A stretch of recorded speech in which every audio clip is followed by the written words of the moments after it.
Përshëndetje dhe mirë se vini në këtë hapësirë të intervistës, ku sot ja kemi dedikuar një tematike që në fakt na prek të gjithëve. Ka të bëjë me cilësinë e ndërtesave, duke nisur që nga pallatet, apartamentet, por edhe bizneset, qendra tregtare apo edhe tregjet. Për të diskutuar më tej rreth të gjithë elementeve të sigurisë që kanë ndërtesat sot, unë kam të ftuar Azmer Dulević, inxhinier elektrik. Faleminderit që pranuat ftesën tonë. Faleminderit për ftesën. Atëherë duke nisur edhe nga rastet e fundit, një sër zjarrësh në fakt te kompleksi Arlis, por edhe tek një biznes i cili u dogj i gjithi në qafshtam dhe u dyshua për shkëndijë elektrike. Cilat janë problematika që ne hasim sot, duke nisur që nga leja e dhënies së ndërtimit për të vijuar më pas me nisjen e punimeve deri tek dorëzimi i objektit? Këtu ka një sër problemesh dhe problemet fillojnë që në momentin kur jepet leja, që në momentin që fillon pjesa e projektimit, më pas zbatimi i punimeve dhe në fund të marrje në dorëzim e objektit ose certifikimi. Në shumë raste, këtu te ne lejet nuk janë konform rregullave dhe standardeve normale europiane, për sa i përket pjesës së ndërtimit, po doni dhe pjesës së inxhinierike elektrike. Sepse shpesh herë ajo që shkruhet në letër nuk korespondon me realitetin në zbatim në terren. Se po tjetë për pjesën e dokumentave ose pjesën e ligjeve, po t'i lezosh duket sikur çdo gjë është normale, por nga ana tjetër, çdo pallat që ti e shikon në vendin tonë e para që nuk ka shkallë emergjence. Pra, si është dhënë kjo leja ku nuk ka shkallë emergjence në rast të zjarri? Dhe shkallët e emergjencës nuk janë këto shkallët klasike që qytetarët i dinë, ato metaliket që kanë parë shpeshherë në për filmat amerikan, por janë edhe shkallë të mbyllura bunker, pra që janë me dyer kundër zjarrit që durojnë mbi 800 gradë Celsius, që qytetarët të dalin në mënyrën më të shpejtë të mundshme. Se ne kemi parë rastin në fjalë, u detyruan zjarrfiksit me shkallë të zbrisnin të moshuarit duke i tërhequr zvarr për të shpëtuar jetën. Pra, po të ishin shkallët e emergjencës, do ishte shmangur kjo le të themi situatë që ndodh rëndom këtu te ne. Fati mirë në thonjza është që ishte edhe ditë. Pra nuk ishim bërë edhe kjo është një favor, por ne kemi problemin tjetër tek një pjesë e pallateve. Po se nisat e lejat, e dhënia e lejes. Këto pallatet ose komplekset duhet të kenë 2 rrugë që të aksesohen në çdo kohë nga zjarrfikse. Gjë që u paqësishte. Më gjen një pallat ose një kompleks pallatesh që nuk e ka atë shesh pushimin të mbushur me makina. Pra, parkojnë njerëzit makina dysh, mbi trotuar e gjitha me radhë. Në rast të zjarri, çfarë do bëjnë zjarrfiksi? Pra është e pamundur pjesa e aksesimit. Por edhe pjesa ndërtimore, sepse u pa shumë mirë që zjarrfikse nuk ishte rrugë për ishte ndërtim pa leje, ku janë institucionet në këto raste, se kjo nuk zgjidhet nga qytetarët. Prandaj janë institucionet që ne i paguajmë me taksat tona pikërisht për të zbatuar ligjin, sepse ligji thotë shumë kollaj rregullorja. Thot duhet aksesohet nga 2 drejtime, por që të aksesohet rruga ka për masa. Nuk lihet si shteg, le të themi që të kalojnë 2 njerëz mezi shkëmbehen. Pa mungojnë këto kontrolle edhe në rastin kur fillon projekti, fillon të vihet në zbatim, a ka kontrolle që duhet ushtrohen? Tani kontrollet janë, le të themi, në këndvështrimin tim shpesh herë fiktive. Sepse në momentin që shkallët mungojnë, çfarë kontrolli do bësh këtu? Në momentin që rruga mungon, çfarë kontrolli do bësh këtu? Në momentin që ti jep leje për pallat dhe nuk ka shesh pushim, pra në Shqipëri jemi vetmi vend unik në botë ku jepet leja për pallat buz rrugës. Në hyrje të Tiranës, pa përmendur emra, ndërtuesish, ke pallate buz rrugë. Ja zjarr atje. Qytetarët ku do dalin? Do dalin në rrugë të shtypin makinat? Ku është shesh pushimi këtu? Pra si është marrë në dorëzim ky objekt? Se pastaj kemi pjesën e shfaqësimit nga ana institucioneve, si rasti Bashkisë Tiranë që tha ne nuk e kishim marrë në dorëzim objektin. Por në momentin që ti se ke marrë në dorëzim, si lejon ti qytetarët të banojnë aty? Si lejon ti bizneset hapin aktivitetin e tyre kur ky objekt nuk është marrë në dorëzim? Se duhet të thënë një vërtet e madhe. Ndërtuesi ka punë me objektin deri në momentin që ja dorëzon bashkisë, sepse është prom publike pastaj, nuk ka punë me ndërtuesi. Pra në momentin që e merr bashkia në dorëzim, është përgjegjësia e institucionit. Por këtu te ne, le të themi, kjo çështje do kaloj shumë kollaj derisa të ndodhi zjarri i radhës dhe shpresoj që të mos jenë të shumta këto raste që ne të mos diskutojmë rastin e radhës, por të ndikojmë sadopak me këto që themi, që të veprohet sot. Në fakt, çfarë masash po merren sot, se zjarri ndodhi, por ndërkohë kemi edhe pallatet e tjera. Besoj fasada e njëjtë, se një ndër shkaqet besoj ka qenë edhe pjesa e fasadës që u përhap edhe zjarri me shpejtësi. Mendoni se kjo ishte një sinjalizim por që nga ana tjetër nuk kemi asnjë masë konkrete? Është absurde që te kompleksin fjalë u dogjën 30 e ca familje. Tërtë një familje sot janë në qiell të hapur. Pjesa e materialit jo të duhur të pjesa e fasadës, por aty janë 7 godina të ngjashme që me sa duket është përdorur i njëjti material tek fasada. Po ja ras zjarr sot nesër, për 1001 arsye. Unë nuk e di ata qytetarë që jetojnë atje si e bëjnë gjumin të qetë, me familjet e tyre, me fëmijët e tyre, me aktivitetin e tyre kush ka biznes. Se dakord do rindërtohen, le të themi, këto apartamente që u dogjën. Shumë mirë kjo pjesë. Po këta të tjera tani që rrezikojnë. Pra, këtu sot ne nuk kemi asnjë përgjigje për këta qytetarë, se edhe një gjë tjetër unë nuk e kuptoj dot. Kur ti ke bler banesën me 2500 euro, 2000 euro metri katror, dhe rrezikon që fasada jote nesër për çfarë do lloj arsye mund të marrë flak, dhe ti ta bësh gjumin i qetë dhe mos të organizohen si komunitet për t'i zënë derën bashkisë, institucioneve përkatëse. Pra këtu pastaj ka dhe një neglizhencë shoqërore që ne harrojmë të mirën e përbashkët, pronën e përbashkët dhe shikojmë vetëm metret katror brenda. Po se cili prej tyre ka harruar një detaj, ne shpeshherë dhe gjithë qytetarët. Kur e blen ti metrin katror, pra një apartament 100 metër supozojmë, ti në fakt nuk ke 100 metër brenda për brenda shtëpisë tënde, se ke paguar dhe ambientet e përbashkëta. Ke paguar dhe për shkallët e emergjencës, ke paguar për shesh pushimin. Sinjalin e alarmit. Sinjalet e gjitha me radhë. Pra, kjo tani ka të bëjë edhe me mungesën e vizionit edhe qytetar për vlerësimin e asaj që ka paguar. Se ti i ke dhënë lekët. Pra, kur ndërtuesi nuk i bën, i bie që i ka futur në xhepin e vet. Kjo fasad a lejohet për të përdorur për ndërtim? Absolutisht nuk lejohet, po këtu ka dhe i mangësi ligji. Më lejo ta shpjegoj, në vitin 2020 është bërë një ligj për pjesën e eficiencës energjetike. Në fakt, ky është ligji i fundit që duhet ishte bërë. Se ne jemi vend unikal në botë. Ne bëjmë ligjin e fundit dhe s'kemi ligjet e para që janë zinxhir. Se shikojmë në Europë, ligji për eficiencën energjetike është ligji që ka të bëjë me kursimin e energjisë, që fasada duhet të jetë termoizoluar që të mos shpërdorohet energjia elektrike kur ndes kondicionerin, të ngro ambientin, mos të ftohet doma shpejt, se po e them thjesht për qytetarët. Dhe mungojnë ligjet e sigurisë. Ku është ligji i certifikimit të objektit për sigurinë? Se ti mund të kesh ligjin për fasadën dhe ky është i paplot pasi thuhen disa materiale, por nuk përmenden materialet që janë të rrezikshme dhe të ndaluara si e ka Europa. Është ligj evaziv. Ky ishte një material i rrezikshëm? Ishte i rrezikshëm, patjetër që ishte. Çfarë kishte në përbërjen e tij? Që rrezikon nën produktet naftës. Janë nën produktet të hidrokarbureve që marrin flak. Në Europë këto janë hequr dhe nuk janë të duhura. Por nëse ligji ta kishte përcaktuar, nuk do ishte i material. Sot aty ndërtuesi nuk ke çfarë i bën nga ana ligjore. Fare. Rama e detyroi një farforme që ta ndërtonte. Kjo është morale. Ai po doi thotë jo absolutisht. Pa mund të ndërtohet në atë godinë? Tani, përsa i përket asaj godine, sot që flasim, ne aty duhet kemi një raport teknik, sepse nuk është djegur vetëm fasada, aty është dëmtuar edhe struktura mbajtëse, ka ndalë hekrat e soledhes dhe kolonave. Pra, ku është raporti sot? Se mund të kërkoj edhe që të shembet komplet, se po u dëmtua struktura mbajtëse, çka kuptimi ka veshja e fasadës. Dhe këto mungojnë këtu te ne fatkeqësisht. Pra, kur bën ligje, duhen të fillojnë nga ligji themeltar që ka të bëjë për sigurinë e objektit dhe sigurinë e jetës së qytetarëve. Certifikim real. Më gjen një shqiptar që të thotë sot në shtëpinë e vet që i ka instalimet elektrike të rregullta. 1. A ka kontrolle? Ne nuk i dim. Ti ke qytetar që humbasin jetën në dush. Ose dhe kemi pasur raste pafund. Edhe në rrugë tek shtylla tensionit. Në rrugë, kudo. Pra, se qytetarët i shikojnë këto rrjedhat e merimangave.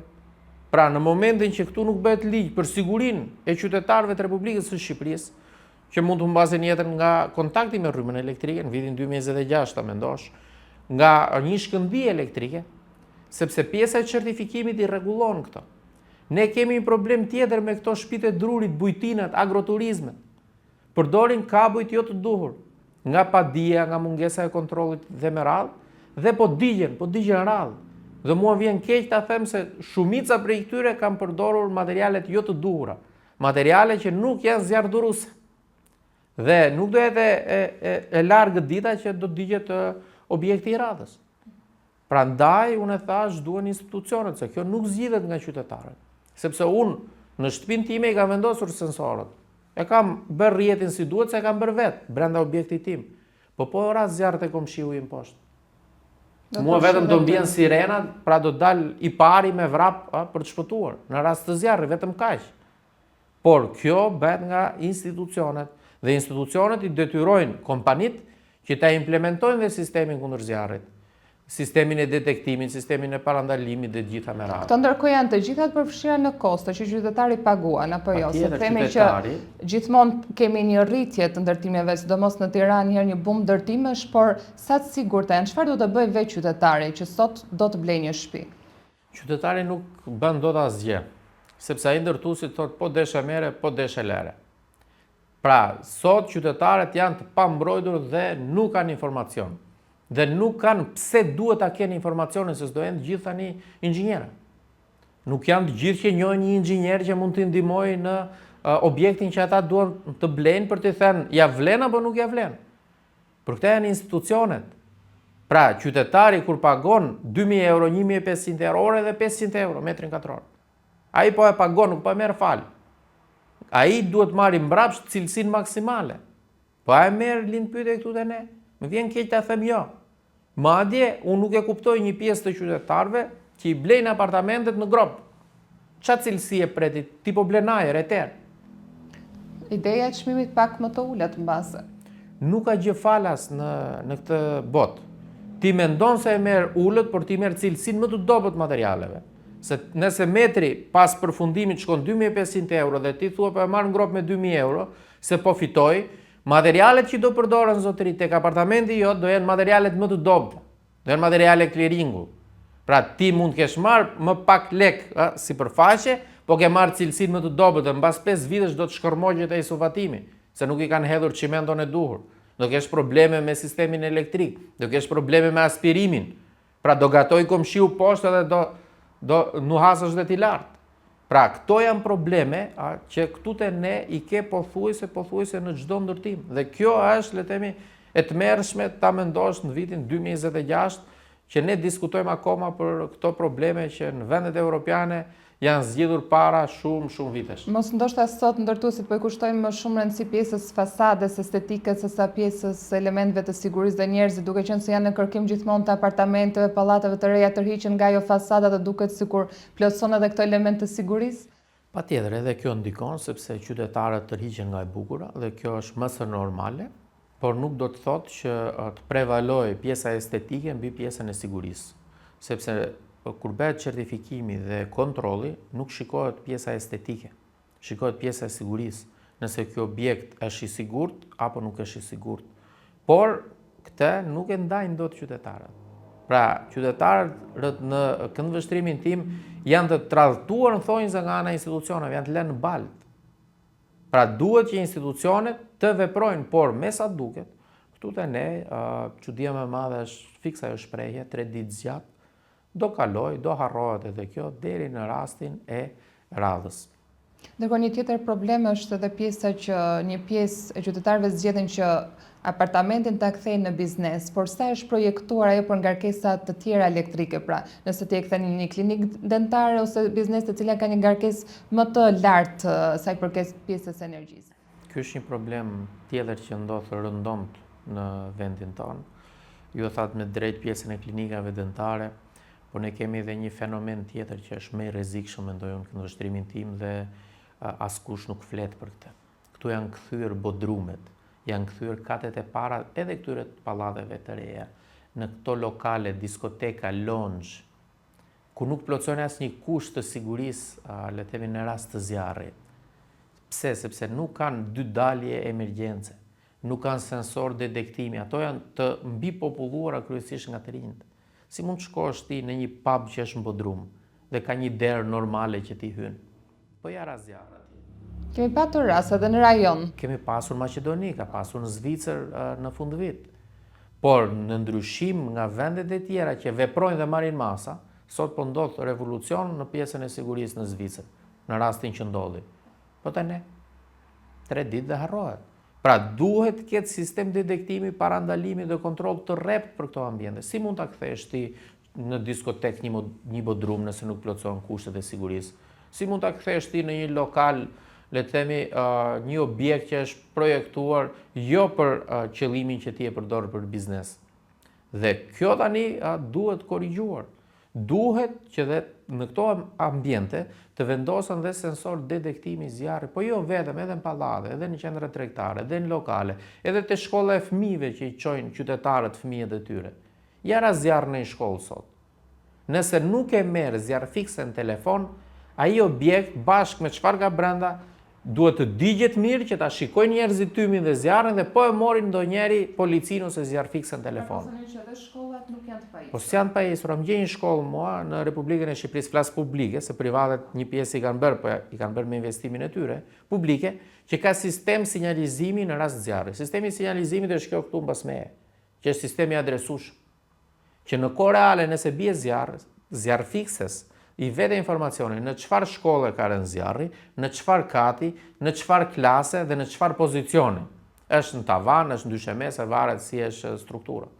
Dhe nuk ka nevojë ta marrë dikush në telefon, po vjen në kohën më të shpejtë të mundshme për të ndërhyrë. Këtu te ne kjo mungon. Këtu unë e thash, po nuk e morën telefon zjarr fiksen, pra u doq objekti, iku. Dhe kjo është, le të themi, absurde në vendin tonë. Është e vështirë të bëhet digitalizimi? As pak kjo. A kushtojnë shumë këto sisteme? Absolutisht jo.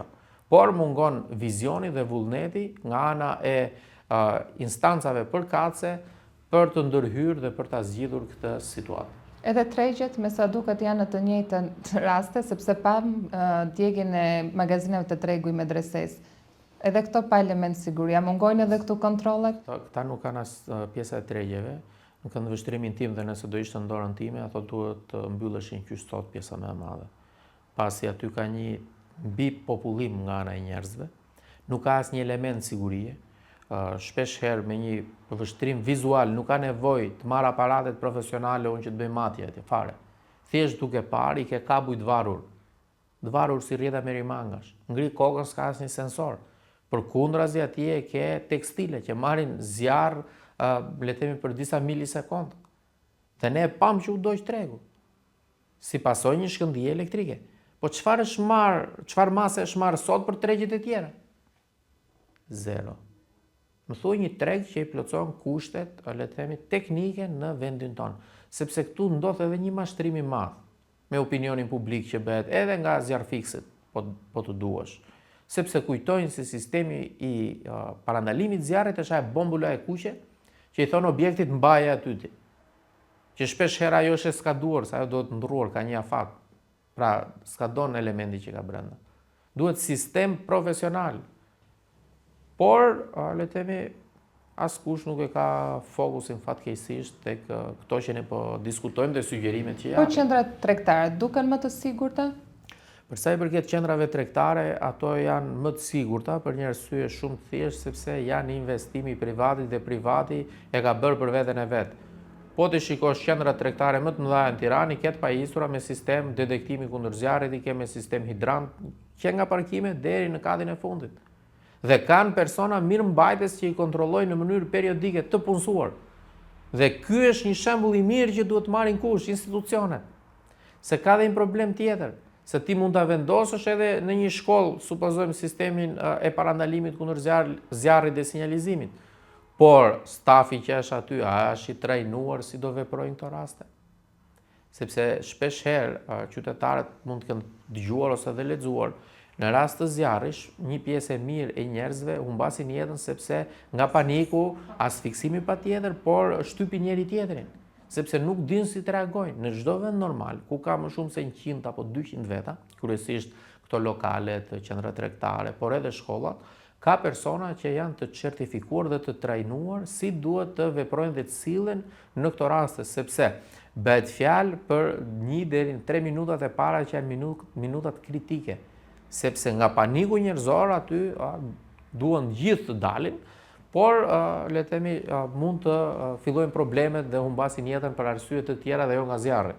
Por kjo duhet të fillojë ndërgjegjësimi që në shkollë mendoj unë. Këtu te ne mësohet për çfarë do lloj gjëje të parëndësishme për vendin tonë, për çfarë do lloj artisti, për çfarë do lloj futbollisti po duash, për çfarë do lloj këngëtari që s'ka asnjë lidhje me vendin tonë.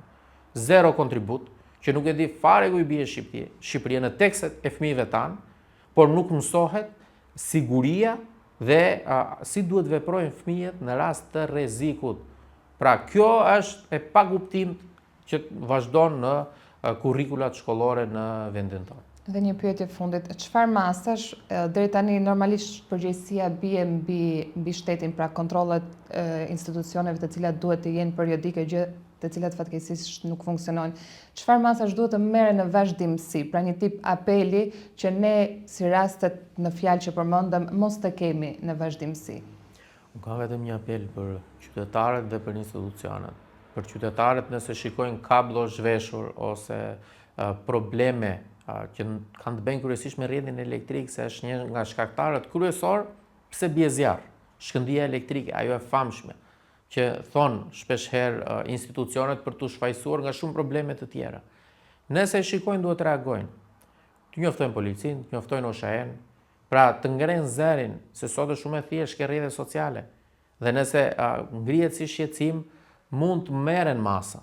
Pra nuk duhet të themi me ç'më duhet mua. Jo, se nesër kalon fëmia jote aty dhe humbet jetën, e prekat kabllin e zhveshur. Se mirë zjarri po, humbet jetën nga kontakti me rrymën elektrike. Nga ana tjetër kam një thirrje për institucionet. Duhet filloj certifikimi sot, nesër është shumë vonë.